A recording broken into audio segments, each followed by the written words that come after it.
The message arrived on a Tuesday morning. It came through every satellite, every radio wave, every communication system on Earth. The signal was clear and perfect. There was no static, there was no confusion. The galaxy had finally noticed humanity. Ambassador Park Yuna stood in the United Nations building in New York. She was a tall woman, with sharp eyes and a calm face.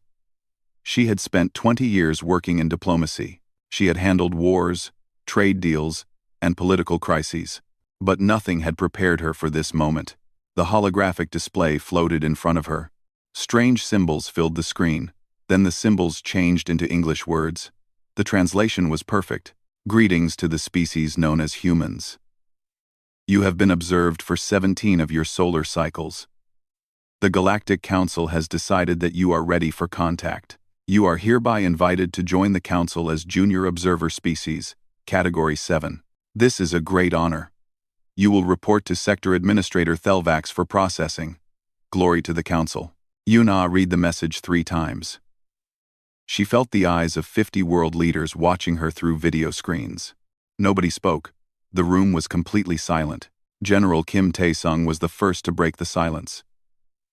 He was a serious man with gray hair and deep lines on his face.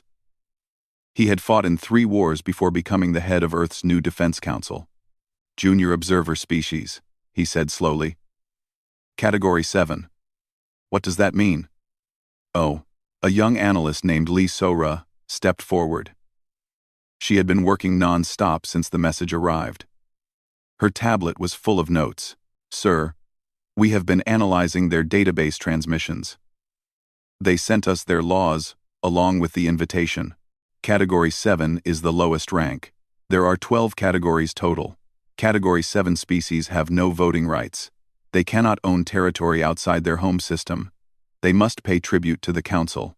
They cannot build military ships larger than patrol class. Tae-sung's face grew hard. They want us to be servants. Not servants exactly, so Ra continued. More like new students. They expect us to be grateful. According to their records, most species accept immediately. They say yes within hours. Yuna turned to face the screens. Presidents, prime ministers, and leaders from every nation watched her. They had chosen her to speak for all of humanity. It was the first time in history that Earth had one voice. What do you all think? She asked. President Han Ji-ho of the Korean Federation spoke first. She was known for being direct. They found us. They watched us for 17 years. And their first message treats us like children. I do not like it. The American president nodded. I agree. This feels like a test. They want to see if we will bow.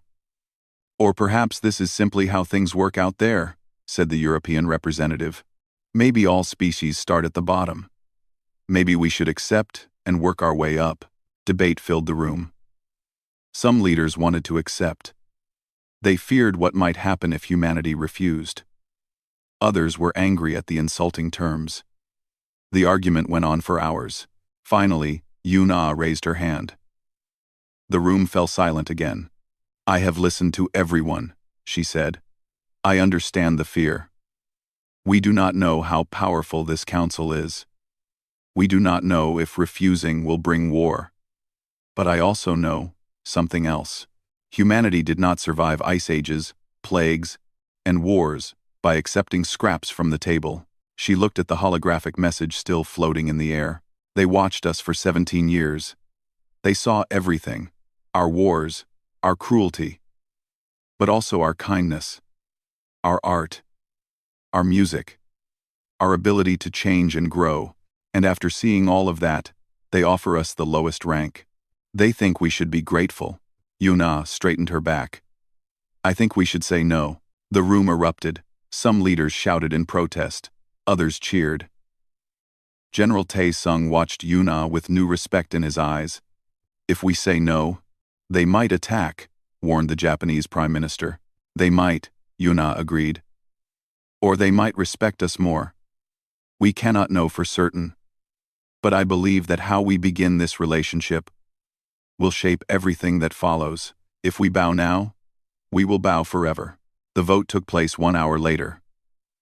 It was close. But in the end, humanity chose pride over fear. The decision was made. Yuna personally wrote the response. She kept it simple and polite. To the Galactic Council, thank you for your invitation. We are honored that you have noticed our species. However, we must respectfully decline your offer of junior observer status. We believe that humanity has much to offer the galaxy. We would be happy to discuss terms that reflect mutual respect and equality. We look forward to future communication. Sincerely, the people of Earth. She sent the message into space. Then she waited. 3 days passed. The galaxy was silent. People on Earth went about their lives.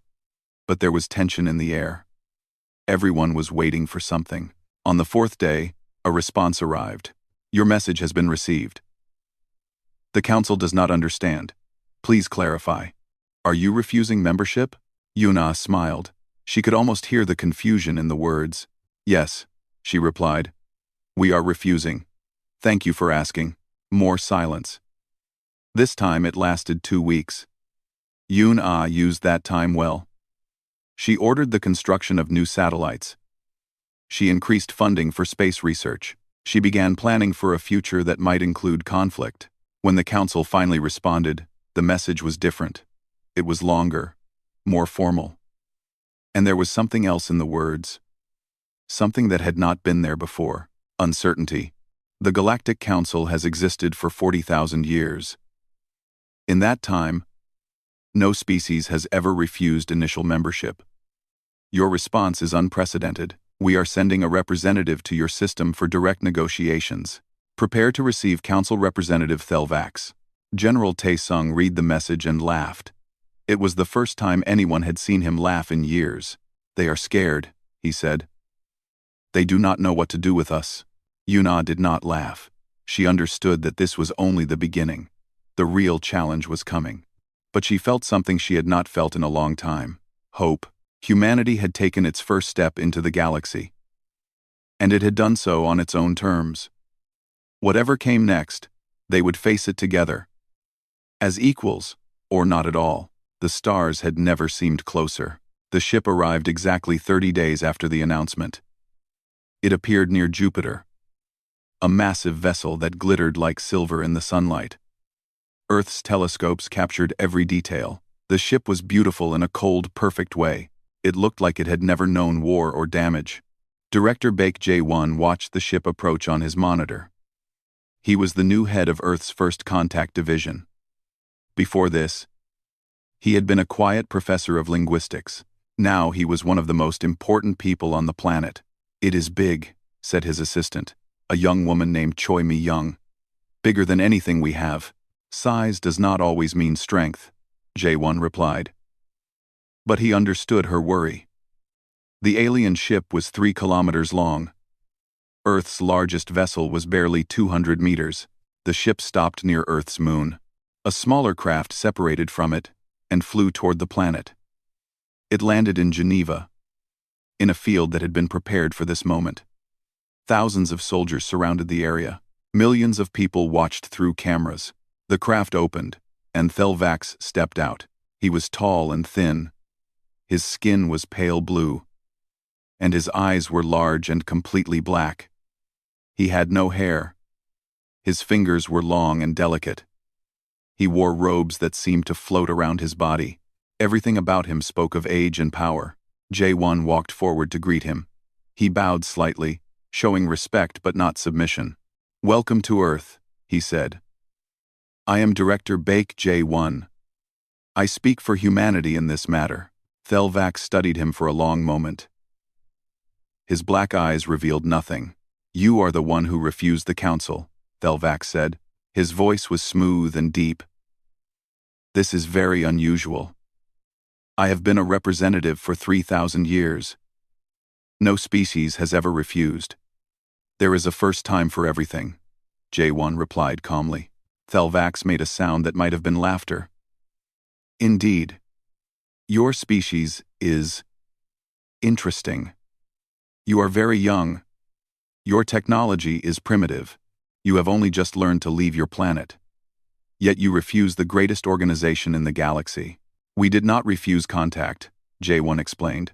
We refused the terms. We are happy to discuss a different arrangement. They walked together toward a large building. It had been built specifically for this meeting. Inside, there was a round table with chairs for both species. Food and water were available. Everything had been prepared carefully. Thelvax sat down and looked around. Your planet is beautiful, he said. So much water. So much green. Many species would envy you. Thank you, J1 said. We have worked hard to protect it. Have you? Thelvax tilted his head. We watched your species for many years. We saw your wars, your pollution, your cruelty to each other. You nearly destroyed yourselves several times. J1 felt heat rise in his chest. But he kept his voice calm. Yes, we have made mistakes, but we have also learned from them. We are not perfect, but we are growing. Growth is good, Thelvax agreed. But it takes time. The Council has existed for 40,000 years. We have seen many young species. Most of them needed guidance. Structure. Rules. Without these things, young species often destroy themselves. So you offer Category 7 status to protect us? Exactly. Thelvax seemed pleased. You understand. Category 7 species are protected. They receive help, technology, medicine. In exchange, they follow Council rules. They grow safely, under our guidance. J1 nodded slowly. And if a species does not want guidance? If they wish to grow on their own? Thelvax's eyes darkened slightly. That is dangerous thinking. The galaxy is not a safe place. There are threats that you cannot imagine. Without the Council's protection, young species rarely survive. Is that a warning? It is truth. Thelvax leaned forward.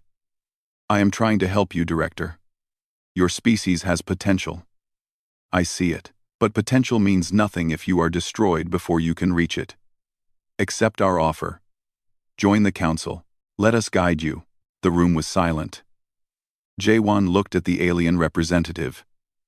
He saw ancient wisdom in those black eyes. But he also saw something else. Pride. The kind of pride that came from never being questioned. Representative Thelvax. J1 began slowly. I thank you for your concern. I understand that you have seen much. You have helped many species. But I must ask you something. In all those 3,000 years, have you ever considered that your way might not be the only way? Thelvax blinked. I do not understand. You offer us protection, rules, guidance. These are not bad things, but they come with a cost. We would give up our freedom, our right to make our own choices, our ability to grow in our own way. Freedom is a luxury that young species cannot afford. Perhaps, J1 admitted. Or perhaps freedom is exactly what makes a species strong. We humans have a saying. What does not kill us makes us stronger. Our struggles, our mistakes, our failures. They are part of who we are. If we had been guided, protected, controlled, we would not be the same. Thelvax was quiet for a long moment. You are stubborn, he finally said. We prefer the word determined. It will be your downfall. J1 smiled. Maybe. Or maybe it will be our greatest strength. We are willing to take that risk. The negotiations continued for 3 more days. Thelvax offered modifications to the original terms. Slightly better trade agreements. A few more freedoms. But the core remained the same. Humanity would still be a junior species. They would still have to follow Council rules. And every time, J1 politely refused. On the final day, Thelvax stood to leave. His robes swirled around him like water. I will report to the Council, he said. I will tell them that you are refusing their offer. They will not be pleased. I understand. J1 replied. But our answer remains the same. We want to join the galactic community. But we want to do it as equals, not as servants. Thelvax looked at him one last time. You truly believe you are our equals? No, J1 said honestly. Not yet.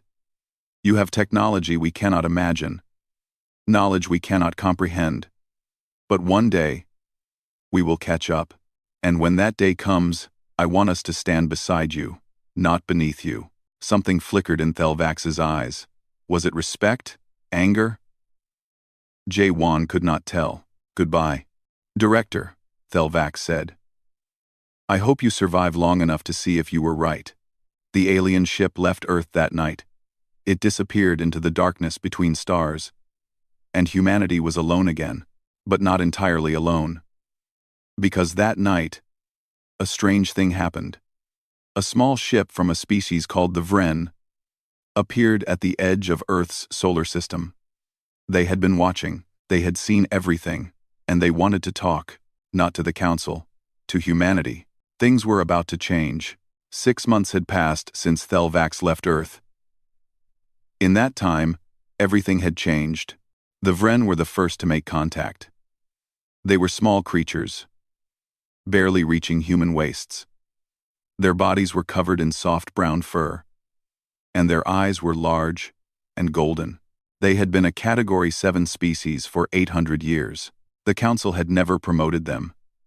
They had never been given a chance to grow. Ambassador Park Yuna met them in person. Their leader was named Kelros, a gentle being with a sad smile. We heard what you did, Kelros said. You refused the Council. No one has ever done that before. We did not want to be controlled, Yuna explained. Kelros nodded. We understand. We have been controlled for 8 centuries. We do what the Council tells us. We pay tribute. We follow rules. And we never grow. We are trapped. Why do you stay? Because we were afraid to leave. Kelros looked at Yuna with hope in his eyes. But now we have seen you. You are young and small. But you stood up. You said no. Maybe we can do the same. That conversation started something new.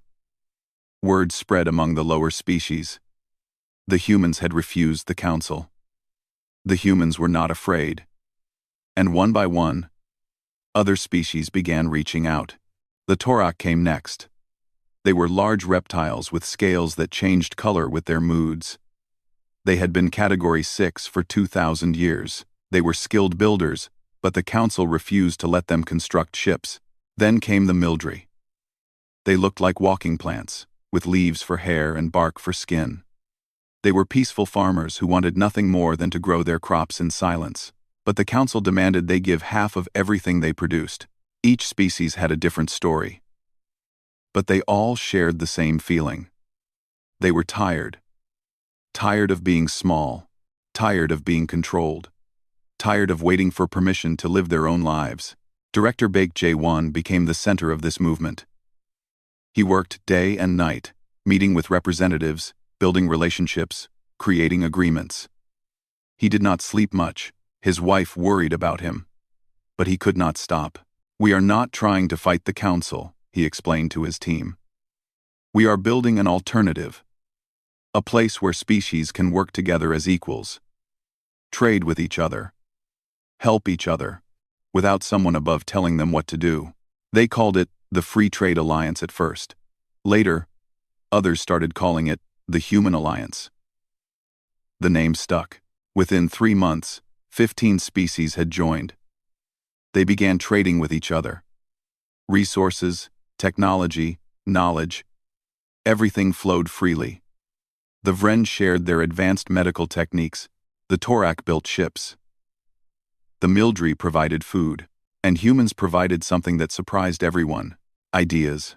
Humans were creative in ways that other species found strange. They solved problems differently. They asked questions that no one had thought to ask. They combined old things in new ways and created something entirely different. Captain Shin Eun-bi was one of these creative humans. She had been a naval officer before first contact. Now she led Earth's growing space fleet. And she had ideas that made even the oldest species pause. Why do your ships have weapons on the outside? She asked the Torak engineers. Because that is where weapons go, they replied, confused. But that makes them easy to target. What if we put some weapons inside hidden compartments? They would be protected, and enemies would not know where they are. The Torak had never thought of this. In Council space, ship designs had been the same for thousands of years. No one questioned them. No one tried new things. But humans questioned everything. Within weeks, the Alliance ships were different. Better, faster, more dangerous.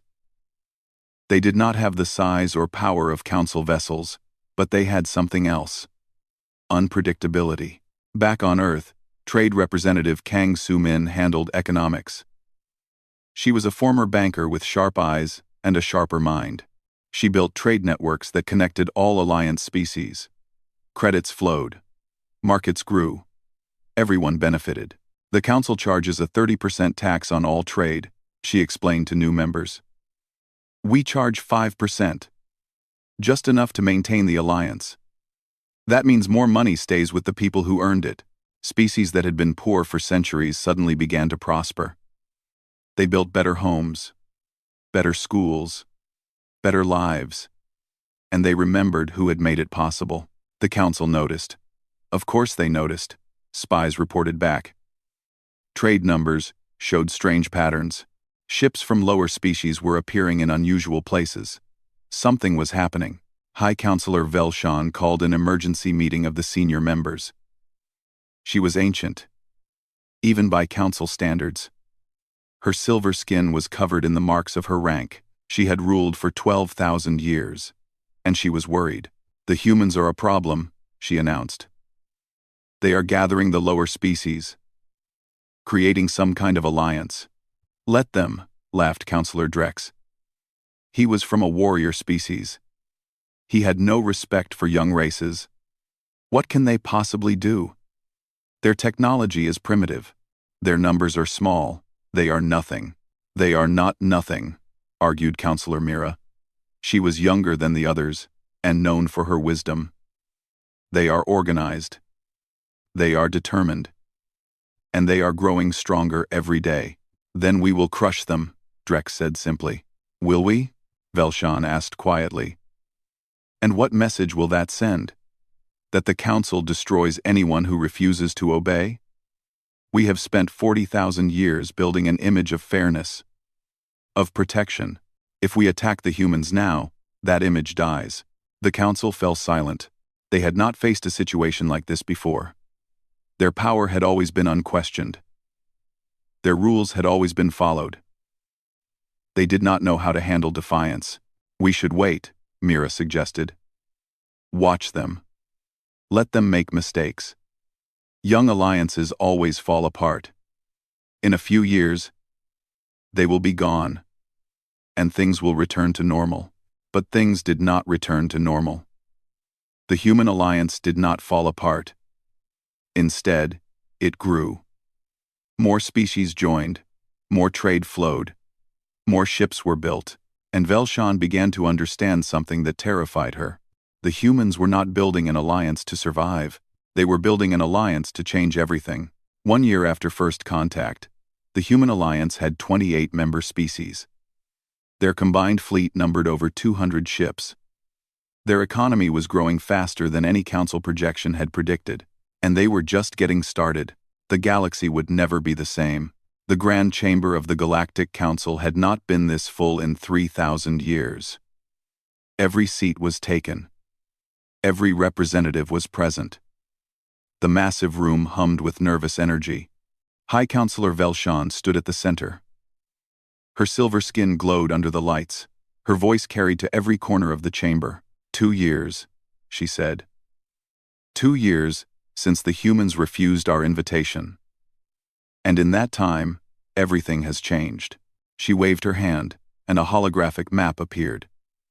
It showed the galaxy in blue, but scattered across it were spots of red. Dozens of them, growing larger every day. The Human Alliance now controls 34 systems. 47 species have joined them. Their fleet numbers over 500 ships. Their economy has grown by 400%. Murmurs filled the chamber. Some voices were angry. Others were afraid. This is unacceptable, shouted Counselor Drex. He stood up, his scales rippling with fury. These humans are insects. We should have crushed them when we had the chance. And now? Asked Counselor Mira calmly. What do you suggest now, Drex? A war? Against 47 species? Many of them were our own members before they left. They are traitors. They are free. Mira turned to face the chamber. Let us be honest with ourselves. The lower species did not leave because of the humans. They left because they were unhappy. They left because we gave them no reason to stay. Silence followed her words. It was the truth that no one wanted to hear. Representative Thelvax stood slowly. He had aged since his visit to Earth. There were lines on his face that had not been there before. I met the humans, he said. I spoke with them. I tried to convince them to join us. And I failed. But I learned something during that conversation. Something important. Every eye in the chamber turned to him. The humans do not hate us, Thelvax continued. They do not want to destroy us. They simply want to live on their own terms. They want to grow without limits, without rules, without someone above them deciding their future. That is chaos, Drex growled. Perhaps. Or perhaps it is something we have forgotten. Thelvax looked around the chamber. When the council was young, we were like them. We were brave. We were bold. We built something new because we believed in a better future. But over 40,000 years, we stopped believing. We became comfortable. We became rulers instead of leaders. High Counselor Velshan listened carefully. She had known Thelvax for 2,000 years. She had never heard him speak like this. What do you suggest? She asked. We should talk to them. Really talk. Not offer them membership. Not threaten them. Just talk.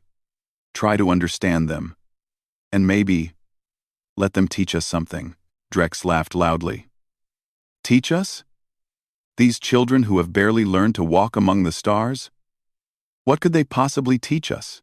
How to change, Thelvax said quietly. Something we have forgotten how to do. The debate continued for hours. Some wanted war. Some wanted negotiation. Some wanted to simply ignore the humans and hope they went away. But in the end, they all agreed on one thing. They needed to act. A new invitation was prepared. This time, it was different. It offered humans full membership, Category 1 status, equal rights, equal voting power, everything they had asked for. Velshan herself recorded the message. To the people of Earth and the Human Alliance. The Galactic Council has reconsidered its position. We recognize that our initial offer was insufficient. We are now prepared to offer full membership with complete rights and privileges. We hope you will accept this gesture of respect and join us in leading the galaxy together. The message was sent, and everyone waited. The response came 3 days later. It was short, polite, and devastating. Thank you for your offer. We are honored by your consideration. However, we must respectfully decline. The chamber erupted in chaos. Counselors shouted at each other. Some demanded immediate war. Others sat in stunned silence. Velshan raised her hand for quiet. There is more, she said, reading the rest of the message. We have built something here. Something that works. Something based on equality, cooperation, and freedom. We believe this is better than what you offered. We do not wish to be your enemies, but we will not give up what we have created. The Human Alliance is open to friendship with the Council, but we will remain independent. We hope you understand. For the first time in 12,000 years, Velshan did not know what to do. The humans had everything they wanted. Full membership. Real power.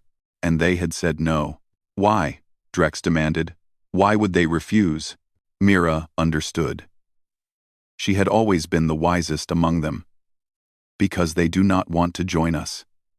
They want to replace us. That is not what the message says. It is what it means. Mira stood up. Look at what they have done.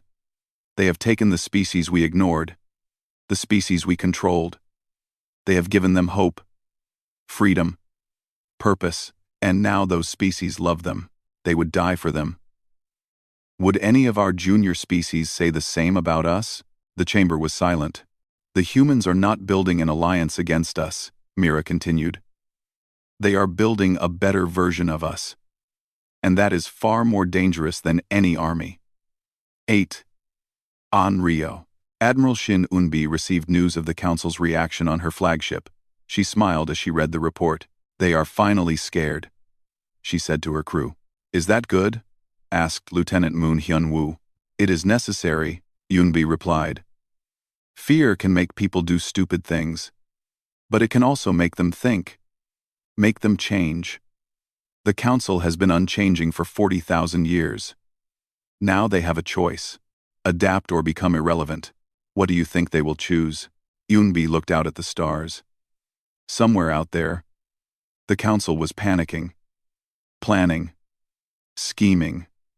They had all the power in the galaxy, all the ships, all the technology, and yet, they were afraid of a species that had only known space travel for 50 years. I do not know, she admitted. But whatever they choose, we will be ready. We have come too far to stop now. The Alliance fleet patrolled its borders. New species continued to join. Factories produced more ships. Scientists developed new technologies. The galaxy was changing, and humanity was at the center of that change. The old order was ending. A new one was being born, and the Council could do nothing but watch. 5 years had passed since first contact. The galaxy was divided in two.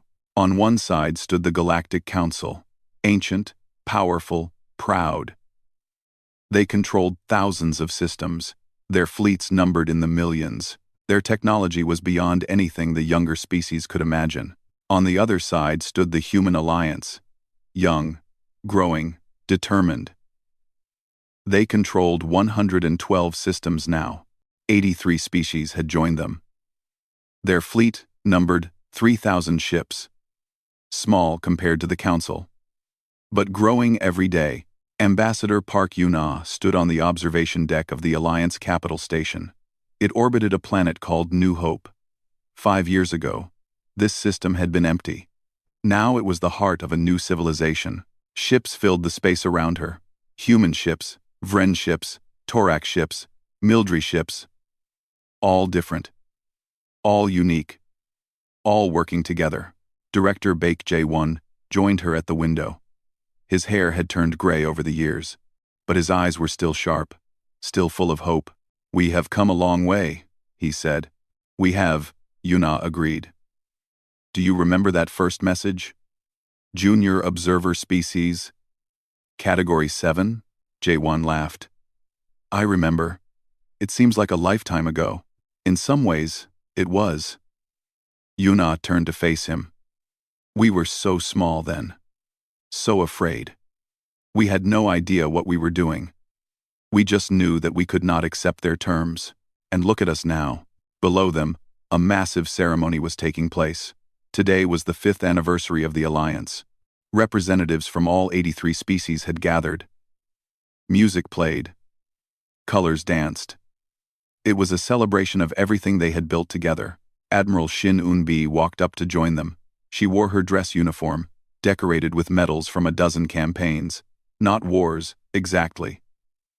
The Council had never attacked directly, but there had been border disputes, pirate incidents, moments of tension that could have become something worse. The Council sent another message, Eun-bi reported. They want to negotiate again. What are they offering this time? Jae-won asked. A partnership. Equal power sharing. Joint leadership of the galaxy. Yuna considered this. 5 years ago, she would have accepted immediately. It was more than they had ever hoped for. But now, things were different. What do you think we should do? She asked the others. Yunbi shook her head. I do not trust them. They only offer this because they are afraid. If we accept, they will slowly take back everything. That is how they work. They are patient. They can wait centuries. Jae-won was more thoughtful. Maybe they have really changed. We showed them a new way. Maybe they learned from it, or maybe they are just pretending to learn. Yunbi's voice was hard. I have studied their history. They have absorbed other alliances before.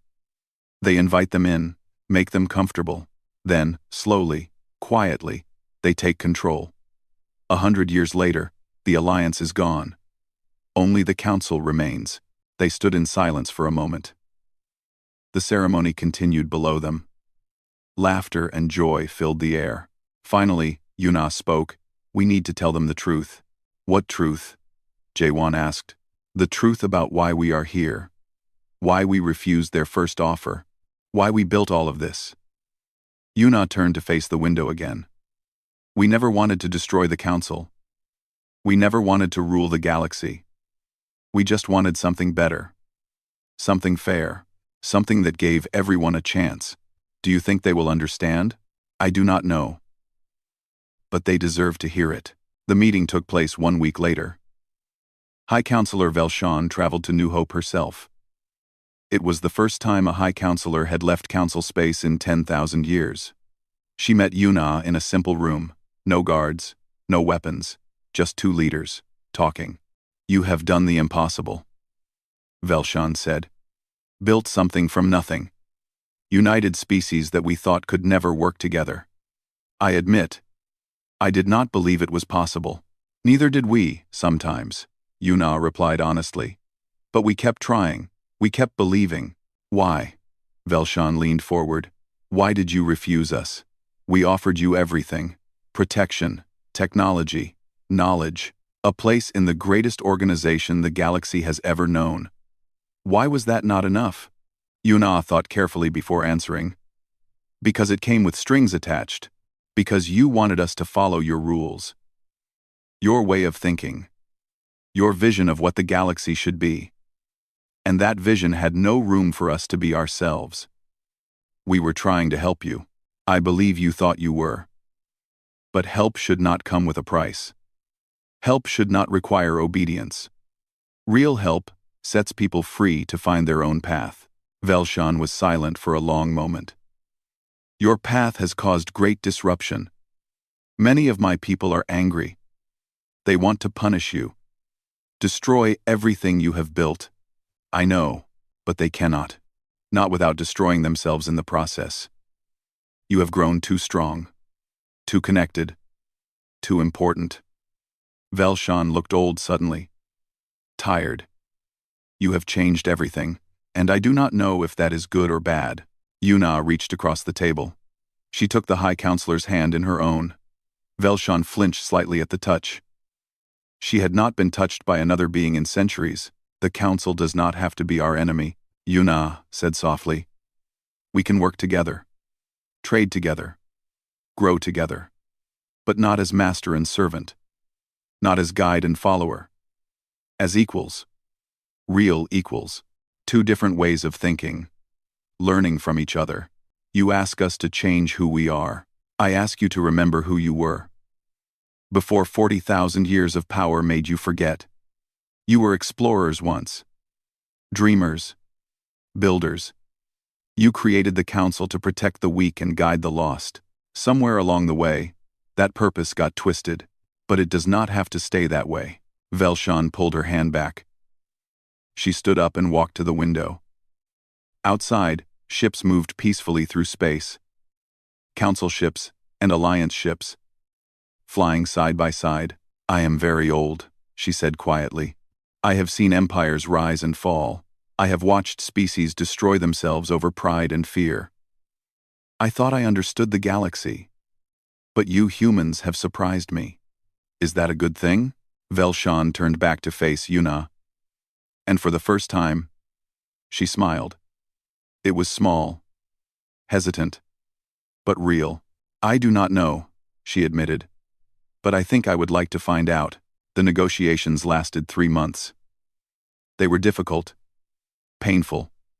Old wounds were opened. Old fears were faced.